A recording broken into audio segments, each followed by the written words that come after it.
DSC నియామకాలపై CBI విచారణ కోరుతూ గుంటూరులో వైసీపీ నేతలు నిరసన ర్యాలీ నిర్వహించారు.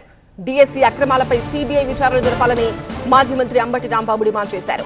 లోకేష్ రాజీనామా చేయాలని, లేదంటే సిబిఐ విచారణ జరిపించాలన్నారు. మెగా డిఎస్సిలో పారదర్శకత లేదని, అవకతవకలపై సీఎం చంద్రబాబు, విద్యాశాఖ మంత్రి లోకేష్ సమాధానం చెప్పాలని అంబటి డిమాండ్ చేశారు.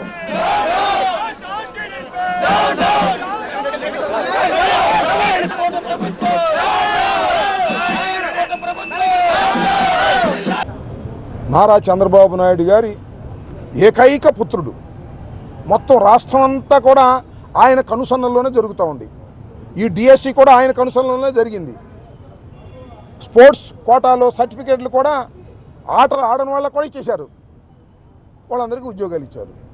సమాధానం చెప్పవయ్యా విద్యాశాఖ మంత్రి అంటే ఆయన మాట్లాడ్డా, నీ శాఖకు సంబంధించిన దానిలో కుంభకోణం జరిగిందయా, మోసం జరిగిందయా అని రాష్ట్రంలో విద్యార్థులు, యువకులు పెద్ద ఎత్తున ఉద్యమాలు చేస్తుంటే దాక్కున్నావే. విద్యాశాఖ కార్యదర్శి ఎందుకు వస్తున్నాడు? నువ్వెందుకు చెప్పలేకపోతున్నావు? నోరు లేదా?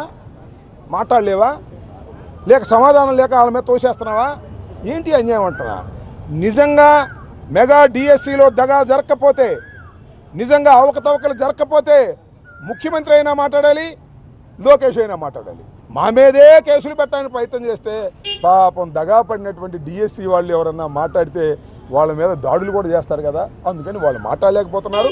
వారందరి తరపున మాట్లాడటానికి జగన్మోహన్ రెడ్డి గారు, వైఎస్ఆర్ కాంగ్రెస్ పార్టీ ఉంది. అందువల్లనే మేము ఉద్యమం చేస్తున్నాం.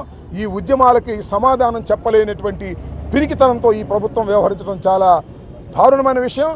రాజీనామా చేయి, లేకపోతే రాజీనామా చేయకపోతే ఒక పని చేయి, సిబిఐ ఎంక్వైరీ వచ్చిన తర్వాత రాజీనామా చేయొద్దు. పోనీ అదన్నా చేయి. అది చేయవు, ఇది చేయవు, దగా చేసే కార్యక్రమం చేస్తున్నాడు నారా లోకేష్. వీఆర్ డిమాండింగ్ నారా లోకేష్ ఇమీడియట్గా రాజీనామా చేయాలి, అడిగిన ప్రశ్నలకు సమాధానం చెప్పాలని వైఎస్ఆర్ కాంగ్రెస్ పార్టీ తరఫున ఇవాళ మేము డిమాండ్ చేస్తున్నాం.